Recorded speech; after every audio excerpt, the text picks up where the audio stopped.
हाँ चलो पिछला क्वेश्चन बन गया। और बनाने की जरूरत नहीं है आपको, आराम से आप 4 पॉइंट्स दिया हुआ था, 3 लाइन साइड वेक्टर निकाल लिए ना, ए बी निकाले, बी सी निकाले, ए सी निकाले, और फिर आगे प्रोसेस।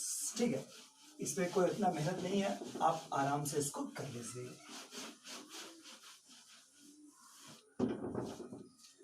नेक्स्ट है एक वर्ड है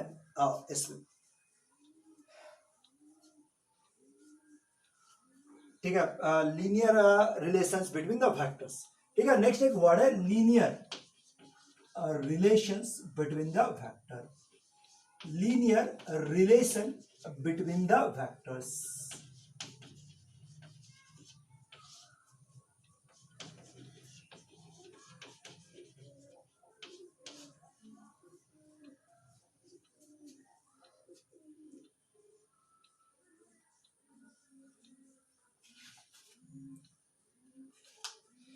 ठीक है, नेक्स्ट एक वर्ड आपका linear relation between the vector, vectors के बीच में लीनियर रिलेशंस। देखिए द टू लाइन वेक्टर, बड़ा समझो, two line vector, two line, line पर जो डाल रहे हैं, two line vector, vectors A and B are linearly related, are linearly related. ठीक है, two line vector are linearly related to each other, to each other. Two line vector A and B are linearly related to each other only when, कब two line vector linear only when A बराबर x times of B, A बराबर x times, दो vector linearly related कहलाया कब, when A बराबर x times of B, where x क्या है तो स्केलर है। तो two line vector A and B are linearly related to each other only when A बराबर x times of B, means that is A and B कैसा है, that is A and B are collinear, A and B are parallel और collinear। अब इसलिए ध्यान में चलिए कि तीनों में कंफ्यूज नहीं करना, are collinear। अड़ेगा दो वेक्टर कोलिनियर कहलाएगा, दो वेक्टर पैरेलल कहलाएगा, दो वेक्टर लीनियरली डिपेंडेंट कहलाएगा, और लीनियरली डिपेंडेंट। ठीक है, लीनियरली डिपेंडेंट वर्ड देते हैं, linearly dependent to each other, दोनों एक दूसरे पर लीनियरली डिपेंडेंट कहलाएगा कब, ओनली व्हेन ए बराबर X times of B, that is A and B are parallel और कोलिनियर। ठीक है, कोलिनियर, दोनों वेक्टर पैरेलल या कोलिनियर कहलाएगा कब, when A बराबर x times of B.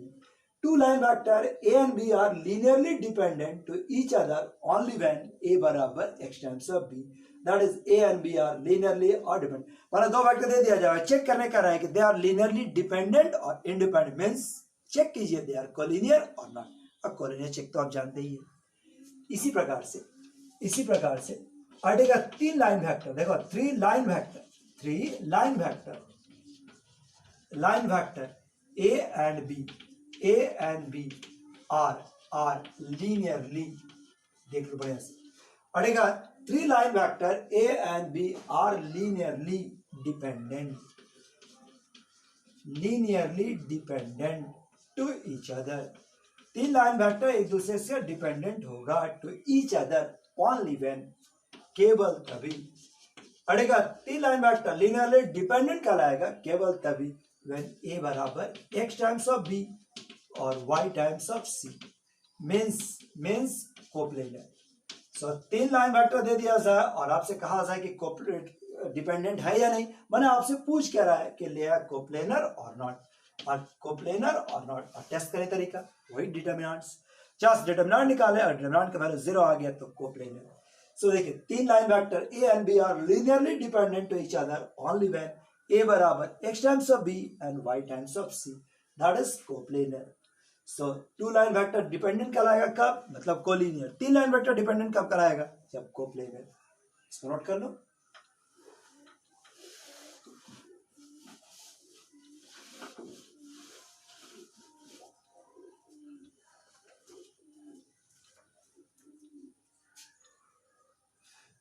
देखो 36 नंबर, तीन वेक्टर दिया हुआ, this is A minus 3B और प्लस A प्लस क्या दिया हुआ, A माइनस 3B और 2C और 2A minus 9B minus C और 3a plus 2b minus c। देखो 3 लाइन वेक्टर क्या बोलता है, prove that these two vector do not form A linearly dependent system.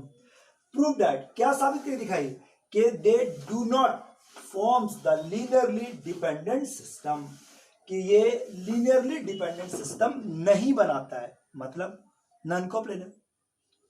बस मामूली क्वेश्चन आ गया, नॉन कोप्लेनर कैसे साबित करेंगे, तो determinant form by coefficients, determinant form by coefficients, coefficient से डिटर्मिनेंट तैयार करके दिखा देना। जैसे 1 -3 और 2 -9 और -9 और 3 2 और -1। अब आप इसको थोड़ा प्रोसीड कीजिए और दिखा दीजिए कि ये एक नॉन जीरो आ गया।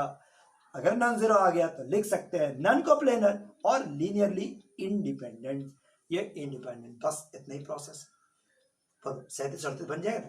लीनियरली डिपेंडेंट हम बनवाए नहीं, लीनियर डिपेंडेंट इंडिपेंडेंट समझ रहे हैं, तो लीनियरली डिपेंडेंट्स के लिए तुम्हारे पास क्या होगा, साबित करें लीनियरली डिपेंडेंट मतलब कोप्लेनर, इंडिपेंडेंट मतलब नॉन कोप्लेनर, और तरीका वही डिटर्मिनेंट निकाल के साबित कर देना, हो जाएगा।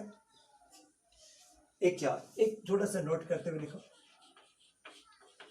देखो एनी फोर वेक्टर कोई भी 4 vector, any four vector are always linearly dependent, और ऑलवेज लीनियर मैंने ऑप्शन नहीं है, होगा ही लीनियरली डिपेंडेंस। 4 वेक्टर दिया तो डिपेंडेंट होता ही है, लीनियरली डिपेंडेंट, ठीक है, बाय द रिलेशंस, इस रिलेशन से, बाय द रिलेशंस, ठीक है। ए बराबर माने फर्स्ट वेक्टर बराबर r1 बराबर x टाइम्स ऑफ r2, ठीक है, x times of r2, y times of r3 और z टाइम्स ऑफ r4, ठीक है। ऐसा क्वेश्चन अगर दिया रहेगा तो आपको पूछेगा रिलेशन निकालिए, रिलेशन साबित चेक नहीं करने वाला है, तो आप आराम से इस प्रकार से लेके चलना, कोएफिशिएंट इक्वेट करना, जिससे आपको x y z का 3 इक्वेशन आ जाएगा, सॉल्व करके x y z निकाल लेना। करने को इसका नहीं हो तो फिर कल दिखाएंगे, ठीक है। टाइम खत्म हो रहा है आज का, तो एक क्वेश्चन केवल तुमको दिखाना जरूरी था, इसलिए छोड़ दिया इसको। देखो एक का ज्योमेट्रिकल एप्लीकेशन शुरू होता है, यहां के बाद इसका ज्योमेट्रिकल एप्लीकेशन शुरुआत होने जा रहा है, ठीक है, ज्योमेट्रिकल एप्लीकेशन शुरुआत होने जाता है, इसलिए हम एक क्वेश्चन दिखाना चाहते थे, वो देख लो, कल फिर इसका प्रैक्टिस करवाएंगे। देखो क्या बोल रहा है, प्रूव दैट, साबित करके दिखाइए, प्रूव दैट, ठीक है, the line segment prove that the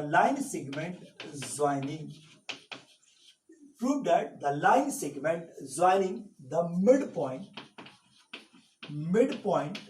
of two sides, midpoint of any two sides of a triangle,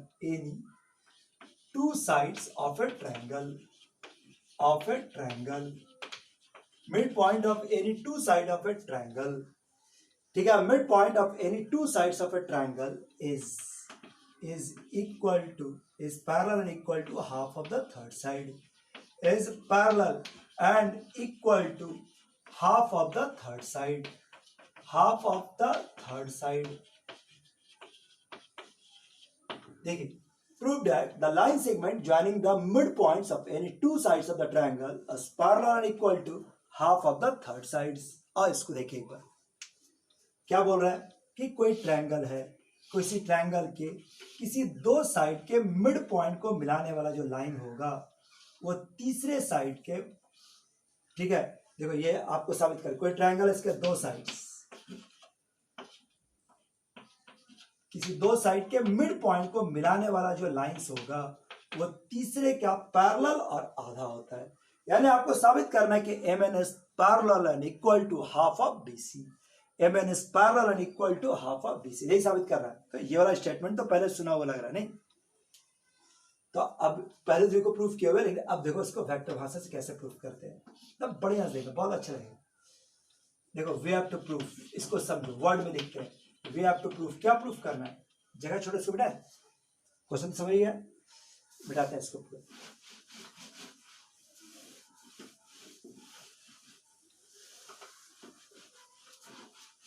ठीक है, किसी भी ट्रायंगल का मिड पॉइंट को मिलाने वाला जो लाइंस होगा, देखो ये ए बी सी, ठीक है, बस ये आपका एम एन। हम लोग को क्या साबित करना है, वी हैव टू प्रूव, ठीक है, हम लोग को ये प्रूफ करना है कि जो एम एन होगा, M N is parallel and equal to half of B C, ये ना प्रूफ करना है, वी हैव टू प्रूव। तो देखो ज्योमेट्री का एक छोटा सा टर्म सा परिचित हो जाइए आप, वेक्टर से कैसे प्रूव होता है। M N is parallel to, M N is parallel equal to half of B C, ये हम लोग को प्रूफ करना है, M N is parallel equal to half of B C. So देखो इसको वेक्टर भाषा में लिख सकते हैं, और क्या लिख सकते हैं कि vector M N, vector M N, ये वेक्टर, इसी को वेक्टर भाषा में लिखे, is equal to half of B C. और सबसे पहले ज्योमेट्री को वेक्टर भाषा में लिखोगे, जैसे बराबर प्रूफ होगा अपने आप पैरेलल प्रूफ हो जाएगा, यहां तक है। अब यहां से क्वेश्चन शुरू करना है, ठीक है, ध्यान सुनो। एक ऐसा ट्रायंगल खोजो जिसमें कि एम एन मौजूद है, एक ऐसा ट्रायंगल जिसमें एम एन मौजूद है। कौन सा ट्रायंगल लिखिए, in triangle A M N, start करना, in triangle A M N, in triangle A M N, ठीक है, in triangle A M N. देखिए यहां तो ठीक है, in triangle A M N, बताओ क्या लिख सकते हैं, ट्रायंगल लॉ यूज करो, by triangle law, triangle law से यूज करते हुए घुस जाना, by triangle law, by triangle law अटेगा, in triangle A M N से अगर ठीक है बाय ट्रायंगल लॉ, बताओ एम एन बराबर क्या लिखा सकते, M N is equal to, M N बराबर ट्रायंगल लॉ से ए एम एन बना दिया, तीसरा पॉइंट जो रहेगा उसको बीच में डाल देना, M A plus A N, M A plus A N, नहीं, एम एन बराबर M A plus A N, याद कर बस, एम ए प्लस एन, यहां तक समझ रहे हैं, बताओ फिगर से, एम एन बराबर एम ए प्लस एन, तुम चाहो तो अब एरो डाल सकते हैं, एम एन बराबर एम ए प्लस एन, बस इसमें वेक्टर में एरो का इंपॉर्टेंस तो है, लेकिन अपने हिसाब से उसको रियलाइज कर रहे हैं, एम एन बराबर एम ए प्लस एन। अब आइए एम एन बराबर देख लो इसको, एम एन को क्या लिख सकते हैं, एम ए को क्या लिख सकते हैं, एम ए बराबर क्या हो गया, half of B A, half of B A, और ए एन को क्या लिख सकते हैं, तो हाफ ऑफ ए सी, नहीं लिख सकते ऐसा फिगर से, चूंकि मिड पॉइंट है, दिशा सेम रखे, देखो एम से ए है, अभी भी बी से ए ही जा रहा है, दिशा पर चेंज नहीं होनी चाहिए, ए से एन आ रहा था तो अभी भी ए से सी ही जा रहा है, ठीक बस। और एम एन बराबर, अगर आप हाफ कॉमन ले लेते हो तो आ जाएगा क्या, बी ए प्लस ए सी, और फिर से ट्रायंगल लॉ मिला ले तो हाफ ऑफ बी सी, और पुट, देखा कितना मजा है। फिर से एक बार देखिए, सबसे पहले क्या बोले, एक ऐसा, देखो हम लोग को क्या प्रूफ करना है वेक्टर भाषा में, वी हैव टू प्रूव, हम लोग को ये प्रूफ करना था, दिस इज एम एन बराबर हाफ ऑफ बी सी। अब एक ऐसा ट्रायंगल खोजो जिसमें कि एम एन मौजूद है, तो in triangle A M N use किए, A M N, M N बराबर this is M A plus A N, M A plus A N, क्या है तो ठीक है, M A plus A N, M A का वैल्यूज देख लो, M A को आप क्या लिख सकते हैं, हाफ ऑफ बी ए, चूंकि मिड पॉइंट है, दिशा भी सेम रखेंगे, मैग्नीट्यूड को मिलाना साथ में दिशा भी मिलाना, हाफ कॉमन, सो बी ए प्लस ए सी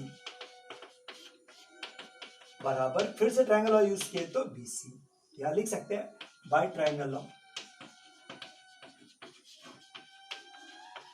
इसमें भी लिख सकता है बाय ट्रायंगल लॉ, देखो हाफ ऑफ बी सी, सो आपका रिजल्ट, बोलो समझ में आया। कल हम लोग इसी का प्रैक्टिस करेंगे, थोड़ा इसको ध्यान से समझ के यूज करिएगा तो बन जाएगा, ठीक है। आज के लिए इतने काफी, थैंक यू, बाय बाय।